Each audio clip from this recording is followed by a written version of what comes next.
Hey everybody, welcome back to the Contrarians. We have a fun another discussion tonight. Tonight we're going to be talking about our favorite 90s album with honorable mentions. So I'm going to go around and just kind of pick everybody and you can just let me know what your favorite or what you think is the best album that came out in the 90s. That's a huge decade for music for sure.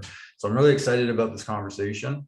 Um, Other than that, if you want to join our Patreon, you can join our Patreon where we do kind of chats like this. We have some exclusive videos that go up. Also, check out our t-shirts, like and subscribe to our channel. And anybody here, if you want to plug anything, then go right ahead. I'm going to throw it over to a new face tonight. I don't know if you want to start, but I'm going to throw it over to Christian so you can introduce yourself and let us know what the best or what your favorite 90s album is. So take it away, Christian. Hi everybody, I'm Christian. So this is my first contrarian, I guess, Zoom discussion. So just a little bit of background. I got into music a little less than, well, I've always been into music, but really in the past 2 years, I really started digging into actual albums. And so like many people, I started with Kiss. And then, I grew up as a huge Van Halen fan. So I went Van Halen and Boston. And then I really got into like old school heavy metal with Rainbow and Ronnie James Dio, and went to Black Sabbath and so on and so forth. But so my 90s album was released in September 15th, 1998, and it is The Chemical Wedding by Bruce Dickinson. And so obviously this features Dickinson on vocals. Guitars are Adrian Smith and Roy Z. So of course, Adrian Smith and Bruce Dickinson have tenure with Iron Maiden, and Roy Z also did work with Rob Halford in the past. And so also bassist is Eddie Casillas and drummer is David Ingram. So kind of unknown rhythm players. Lineup is the same as the one on the previous album, which is Accident at Birth. The main songwriting duo for the album is Dickinson and Roy Z, but Adrian Smith has some, I think, credits on 2 tracks. So for me, picking a 90s album is a weird choice because I'm not huge in the 90s. I'm not into grunge or alternative punk or new metal or anything like that.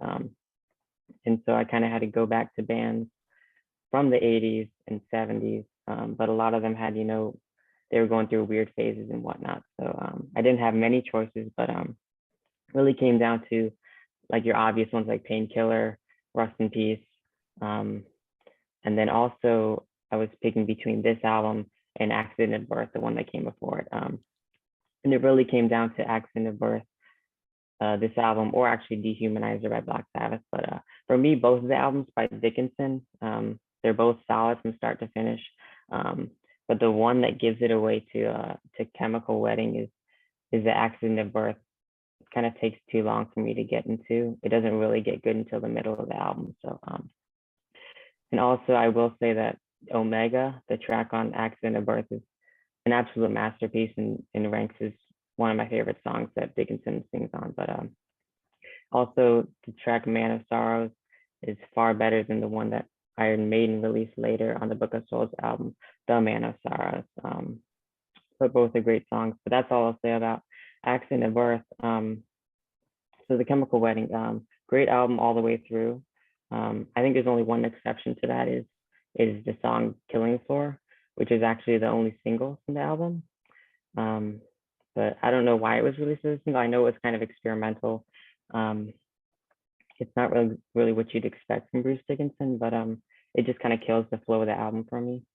Other than that, of course, the album kills, from King and Crimson, which is the opener, to the closer, The Alchemist. The lyrics are kind of dark, mystical, kind of biblical with references to Jerusalem and all that kind of stuff. But I think my favorite track is Book of Fell, which is an 8-minute epic. Dickinson has a lot of emotion in his singing.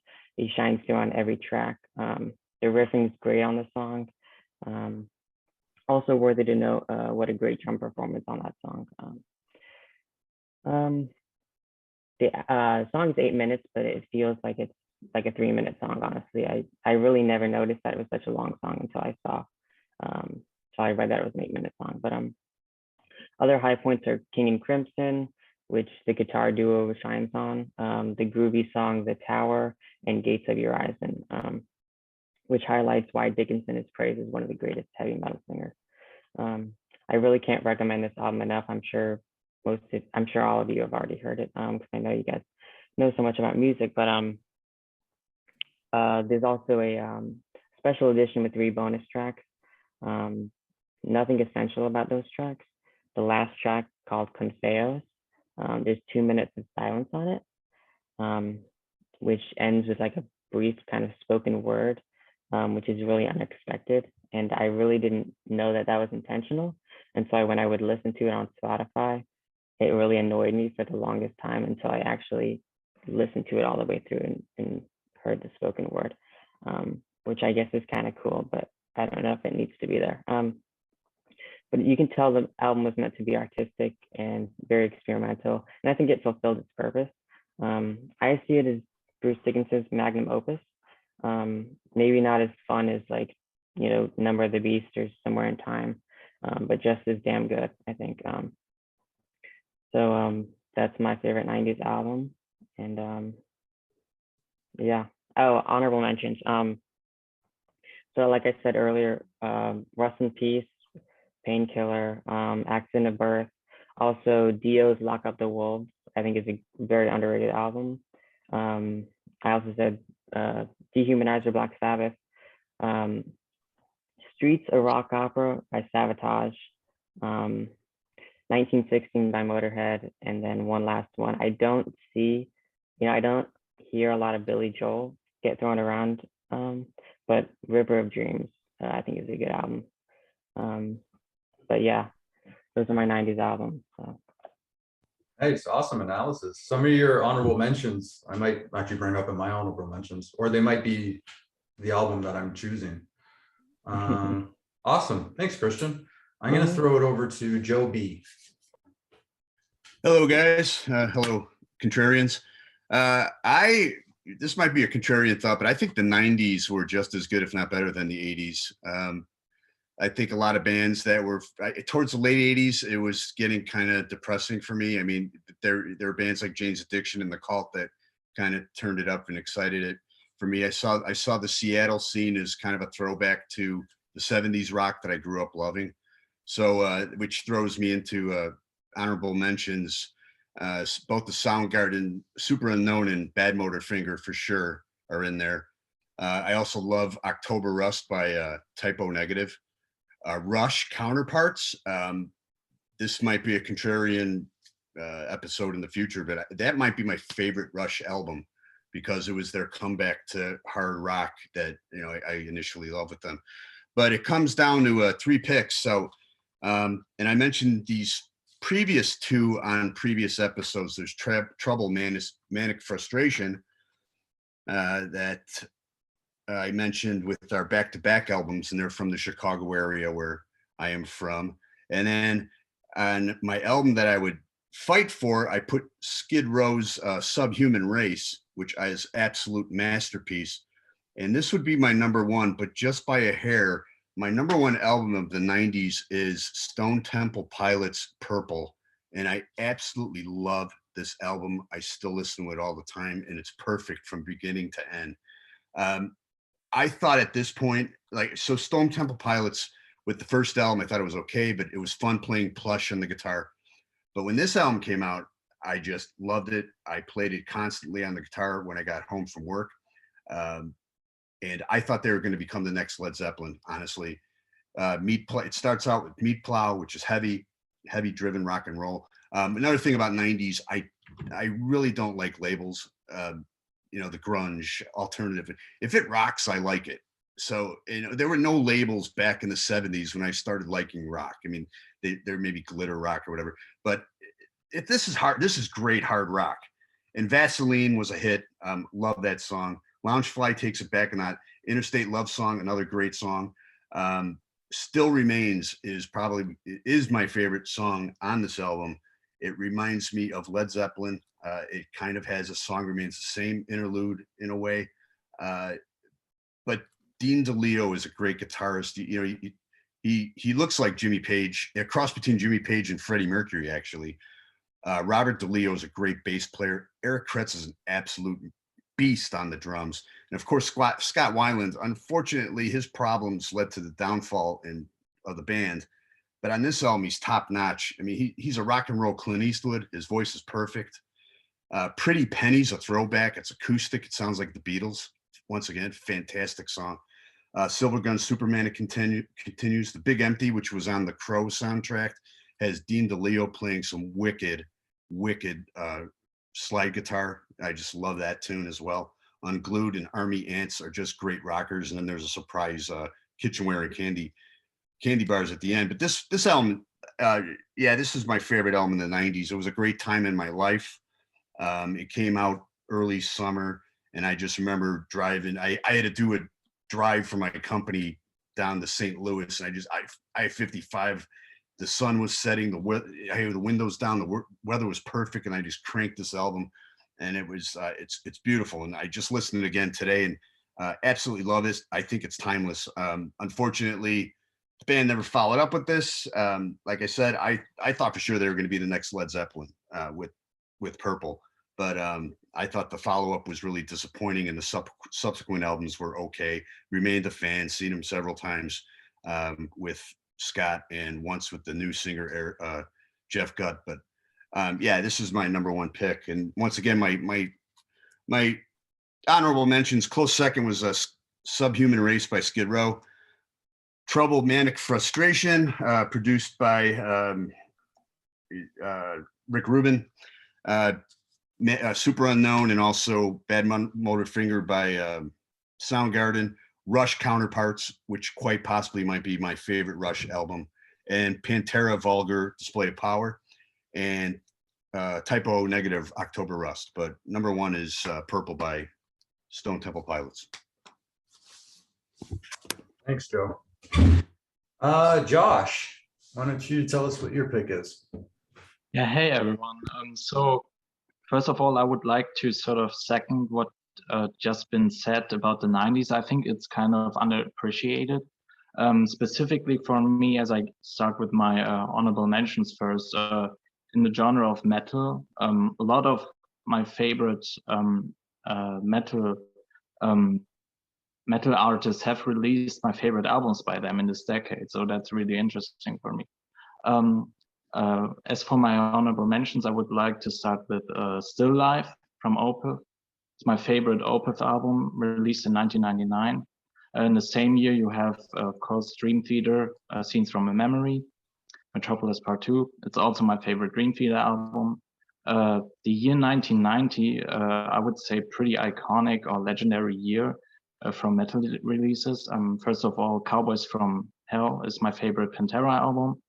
Also from that year, Seasons in the Abyss is my favorite Slayer album. And 1 year after that, 1991, you have Horoscope from Overkill, my favorite Overkill album.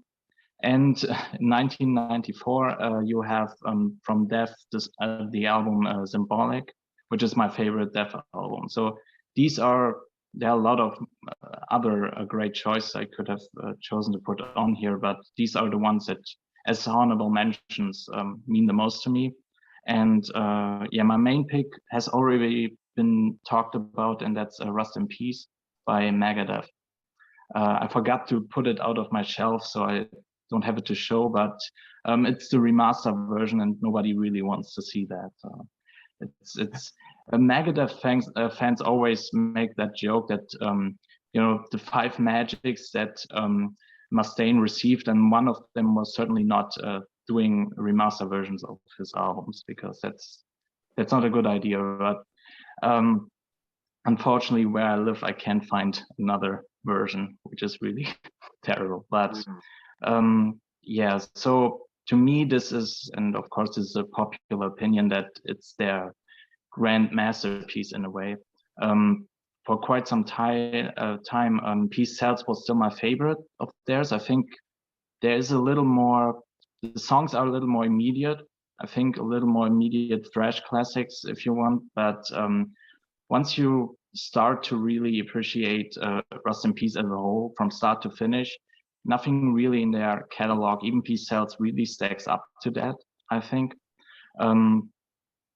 And because you have a lot of tracks that just flow so nicely into each other, you have little tracks like Dawn Patrol, which of course is not the song you would really, you start playing on your own without listening to the album as a whole, but as part of the album, it has its place and works just as fine as the other stuff on there. And yeah, I just think it's a band at their peak with their best lineup. Of course, you have Marty Friedman on board, and it's just the proficiency and everything, the songwriting. I just think it's really sort of a milestone album. I think at that time, that point in time, there was nobody really doing anything better than Megadeth, like in that specific genre. And yeah, I really love it a lot. Wow. Go ahead, Joe. Yeah, I just want to follow up on Christian and also Josh. You know, so a lot of the bands that were big in the 80s or metal bands kind of took a back seat to this, a lot of garbage that came out. But like Chemical Wedding, that's an awesome album. It came out in the 90s. And yeah, Rust in Peace, great. I'm glad Joshua brought up all those bands that released premier great albums in the 90s. It's cool that you brought up Subhuman Race. That one's an underrated one too. Oh yeah. Sorry. Well, I might as well go next, just because Josh actually picked mine, so I'm doubling up on Rust in Peace, Megadeth. Sorry. I'm going with Rust in Peace. For me is, you know, I went with like a nostalgic pick. I don't know if it's the best album of the 90s because there's so many genres and so many important albums. You had Ramones dropping their last album, Adios Amigos. Like you had all kinds of, like, Kiss reuniting and dropping an album, which is my least favorite Kiss album. But, you know, a lot of people point to Revenge as one of their best. And Nirvana, I'm a big Nirvana fan. I like In Utero a lot. There's so many good albums in the 90s. Rust in Peace, even, it was already mentioned, Dehumanizer, that would have been another one I could have gone with, because that in the last several years has grown on my list and has kind of like, in terms of Black Sabbath records, especially like, you know, with Dio, Dehumanizer has grown quite a lot. And I find it to be fresher for me, probably because I listened to those other two albums, and I owned all three on CD, and I probably listened to those other two albums a lot, but now I find that Dehumanizer is like really heavy, and I really like listening to that one. There's a lot of good songs on that one. After All and and Computer God, and like there's TV Crimes. Like there's so many good tracks on Dehumanizer. And Strange Highways is another good one from Dio from the 90s. Incredible record. So many good records in the 90s, but I went with Rust in Peace because for me, it's a nostalgic one. I owned it on CD. I think it was the first Megadeth CD I had. I've seen them in concert a couple of times. Their set lists are usually pretty Rust in Peace heavy, and it's an incredible album. As soon as I hear the name Rust in Peace, like there's riffs from all up and down the track listing are playing in my head. Like they just invade my brain. These riffs that are like catchy, and like it opens strong with Holy Wars. It ends strong with Rust in Peace. Tornado of Souls, I would play on repeat in the past. You know, like there's so many good tracks on that, like start to finish. What an incredible album. And I'm a big Megadeth fan. Just a great album. Everything Josh said, plus the cover art. Sorry. Yeah. Yeah, and you mentioned Rust in Peace, Polaris, so sort of the title track. I think that song is kind of really underappreciated. Like, I don't hear many people talk about that, even though I think it's nearly as strong as Holy Wars. I think it's a perfect ending. Yeah, just the attitude and the lyrics, like just everything. What a great record. Yeah. I was thinking about like what I would pick, and I picked that one because for me, that's kind of nostalgic, and I'm a Megadeth fan. I like Megadeth. So I went with Rust in Peace. But I could have picked, there's so many different genres and artists I could have picked from. Yeah. But that one just stands out for me. And that was just on the cusp. That was 1990. I spread disease like a dog is one of the greatest lyrics. That's just so badass. So yeah. Cool. How about you, Grant? What's your best or favorite 90s All right, album? I'm going to travel down a different road from you guys. But my album came out October 22nd, and my dog's here, 1991. Matthew Sweet, Girlfriend. Ooh. This is considered a power pop classic. In fact, it's amazing that this record even came out because Matthew Sweet was signed to Columbia in '86 and they dropped him. He got signed to A&M in '89, roughly put out an album, Earth, which kind of had the same basic lineup as Girlfriend, but the songwriting quite wasn't there. But Earth's a great record too. But this was shelved. He submitted this to A&M. A&M rejected it. It sat on the shelf for a year and a half before Zoo Entertainment picked it up. So the main thing about Girlfriend, it's not only is it a power pop classic, but the songs deal with, well, divorce and new relationships, because he wrote this after he divorced his wife. So you have a lot of tracks on here that, I mean, it could be taken as being very depressing, but you know, it's a great record. It's got great guitars. We've got Robert Quinn, who played with Richard Hell and Lou Reed, playing guitar. Richard Lloyd's playing guitar, who was in television.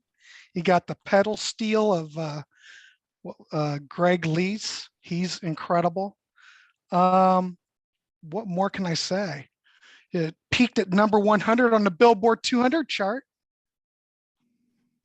But every song on here is great. Divine Intervention. You probably have heard these tracks before, but Divine Intervention, I've Been Waiting.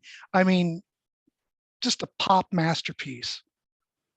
And the other thing that's kind of interesting about this is that considering the time, you know, 91, 1990, you still would have had a lot of that 1980s production. But in here, they totally stripped down everything. There's absolutely no reverb on it. Intentionally, they put no reverb on it. Everything, if you hear anything, it's just basically the sound of the room. And the mix is very beatly. So you've got like extreme left and right with maybe the vocals in the center or maybe the vocals to the left. It's just crazy. But it's, what can I say? It's a perfect record for me. Some of my honorable mentions I would have to say would be Liz Phair, Exile in Guyville, Urge, Overkill, Saturation, which also kind of is similar to the Matthew Sweet thing because that album too was recorded very dry, but the guitars sound great on there. Lemonhead's Lovey and Smashing Pumpkins, Melancholy and Infinite Sadness. I think all those records are perfect, but that Smashing Pumpkins album would be my second one. A lot of people think like, there you go. Yeah. That's another perfect record. I mean, I could go on and on about that one, but Matthew Sweet, Girlfriend, my number one. Awesome. Thanks, Grant. You got it. John, I'm going to throw it over to you. Hopefully your internet's good.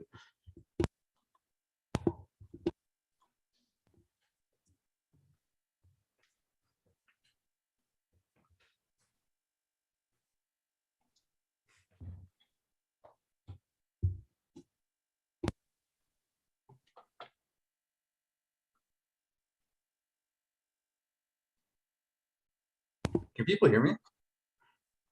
Now I do. Can't hear. Yes. Oh, there he is. Oh, John, you're muted.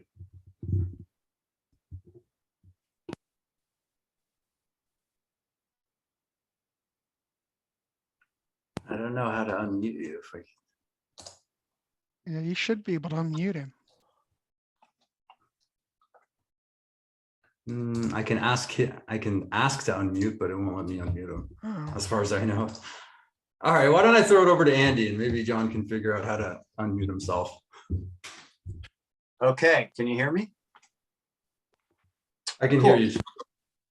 Yeah, I'm going to just reiterate some of the ones that you mentioned that I love as well. Rust in Peace, and you know, I love where I kind of love where metal was forced to go in the 90s. Like the kind of corporate hair metal was, you know, rightly given a long time out.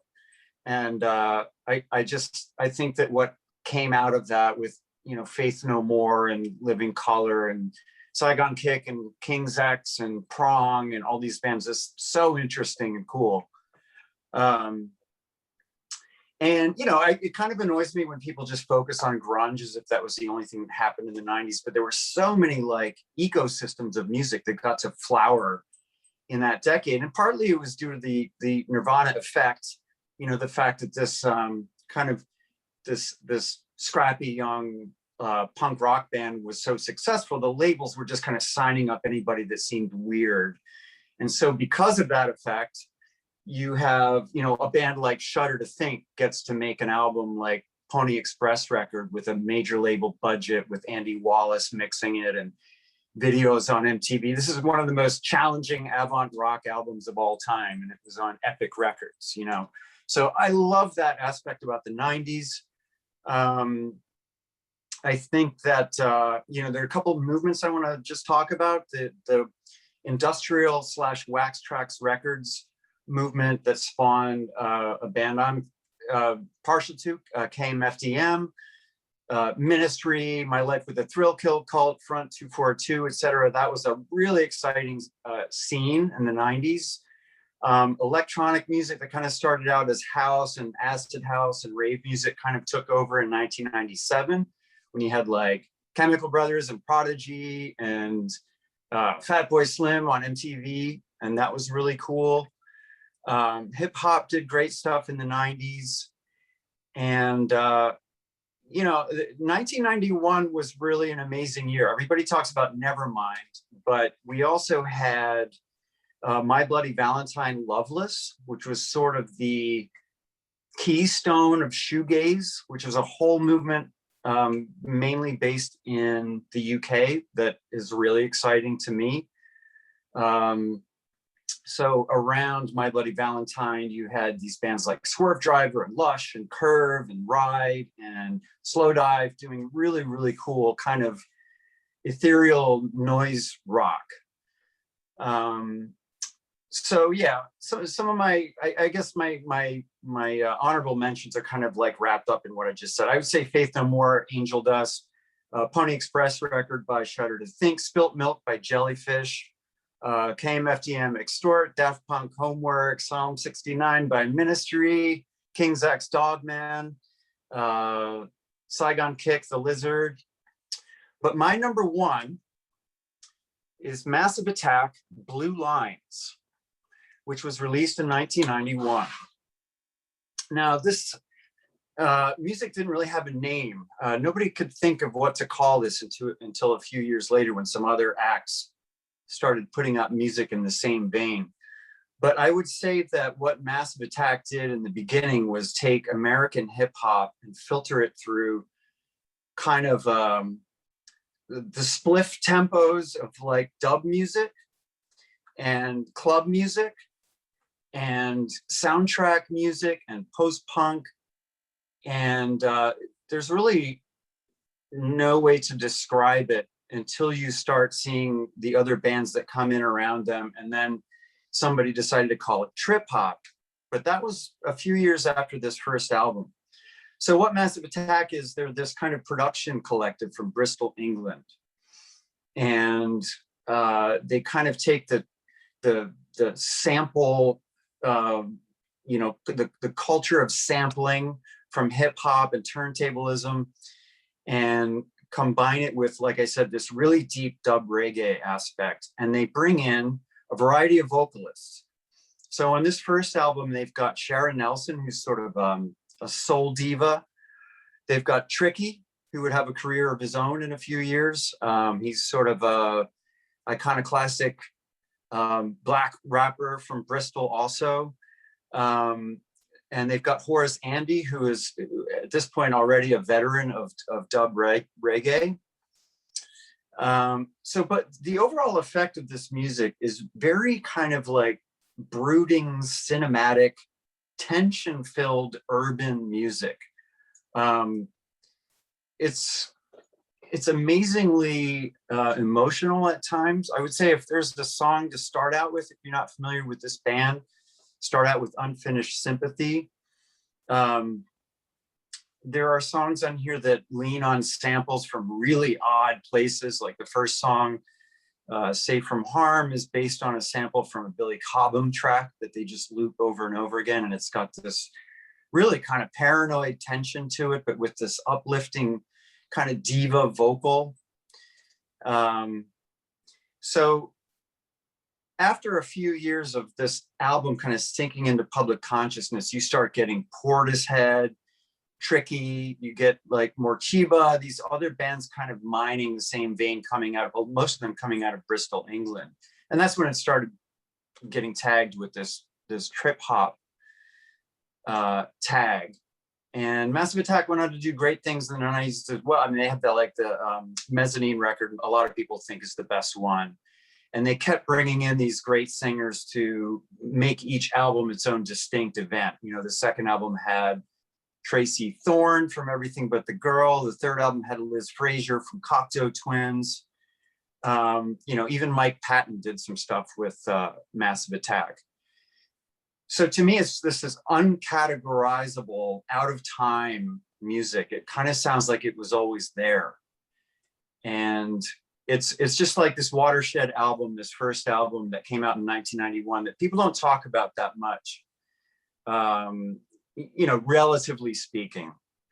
So I'm going to say Massive Attack, Blue Lines is my favorite album of the 90s. Yeah, good points. There's so many different ecosystems, as you call them. I mean, even hip hop, like Life After Death, like there's so much stuff going on. I feel like 90s is one of the fastest decades. I feel like that decade just, well, I was a kid, I grew up in the 90s, but I mean, I feel like if you were living in the 90s, it would have just felt like everything was coming so fast, you know? But very A lot of cool. great stuff. And Andee, great mentioning Jellyfish. Excellent. I Yeah, saw them. I mean, I saw them on that tour. In fact, I saw them on their debut album, and I saw them on Spelt Milk. I saw them twice. Brilliant. Wow. They were amazing. I totally forgot about that. You know, I left them out in a sense because I couldn't talk about them as being part of a movement because they were really odd. Their timing was weird, you know. Right. But Brilliant I think stuff.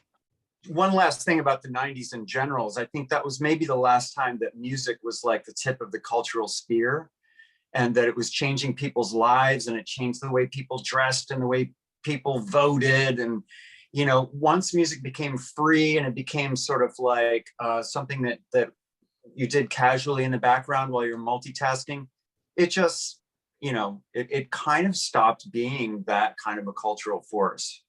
So I think the 90s was the last time that a band could come out and make everybody change their wardrobe overnight. Well, it's pre-internet, you know. For the most part, yeah.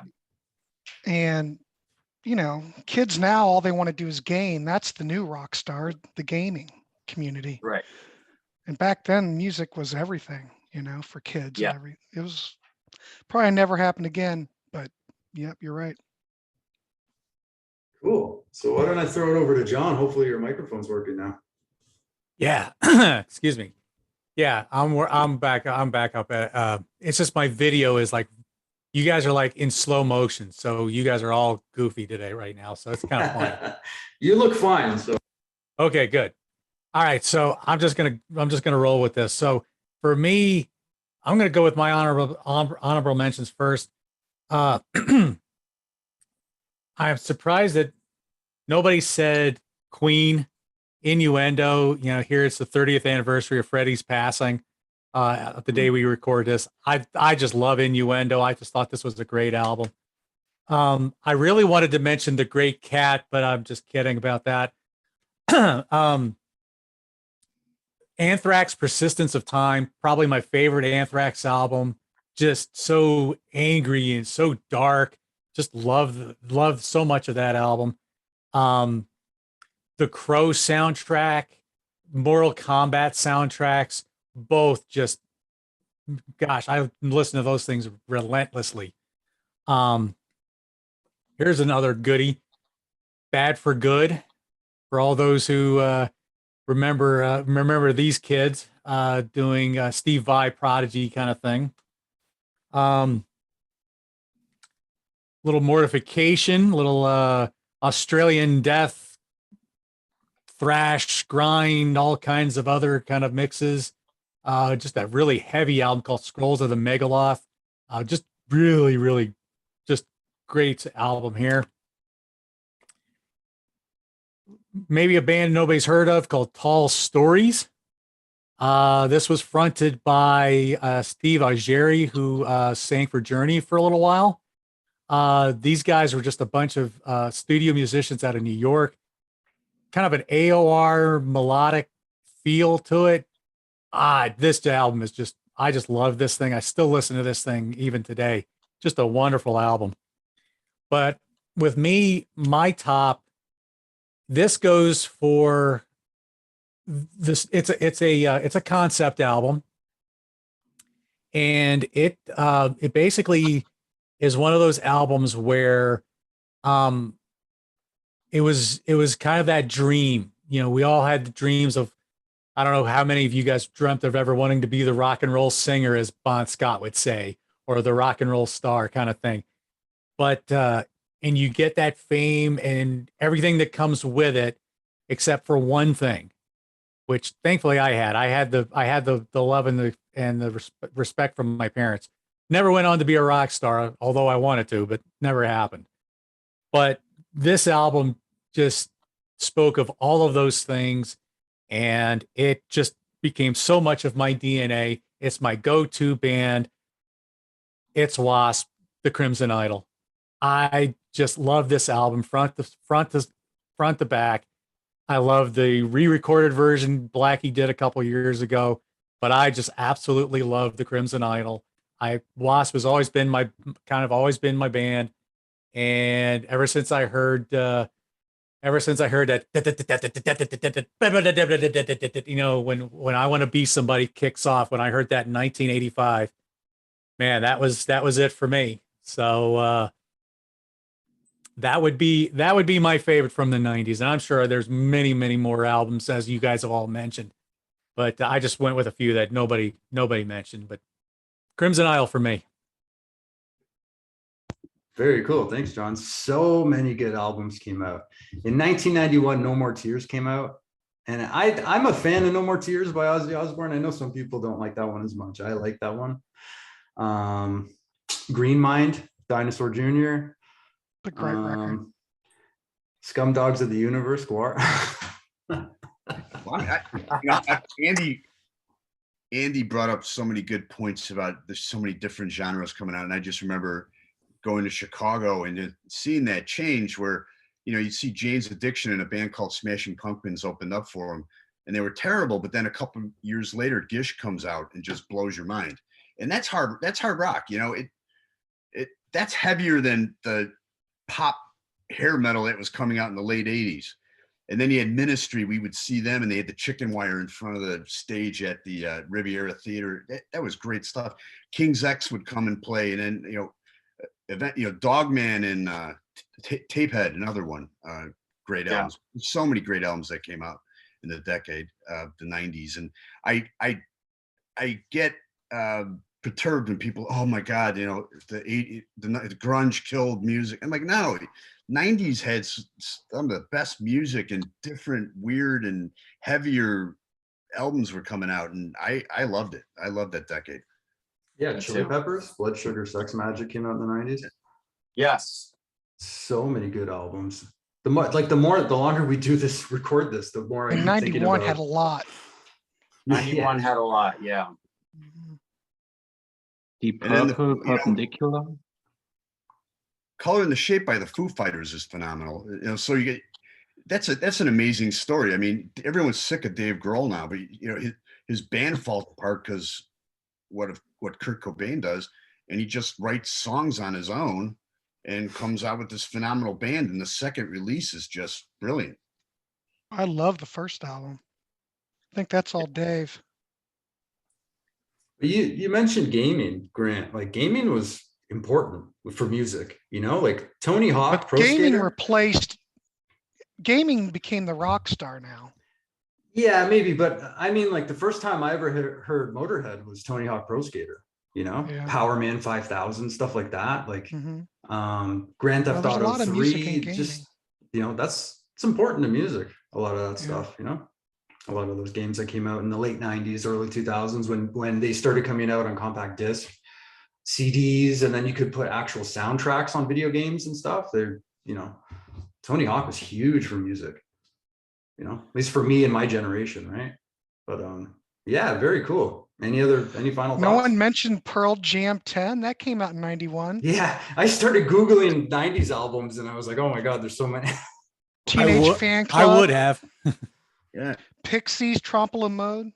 Another album I love is Marilyn Manson, Mechanical Animals. And I'm not a huge Marilyn Manson fan, but this throws back to our Bowie era, and he kind of went there, and I thought it was so cool. It went out. It was like that and Psycho Circus were released like at the same time, and I was so pumped for Psycho Circus. And I'm like, I'll throw this and I'm like, I listen to Marilyn Manson all the time and listen to Psycho Circus like twice outside of the title track.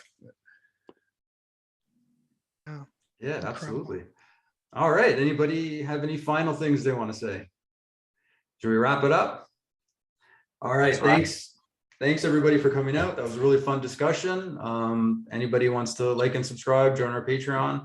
We'd be happy to see you on these Zoom chats, and thanks a lot, everybody. And I guess we'll see you at the next one. Thanks, everyone. See you guys.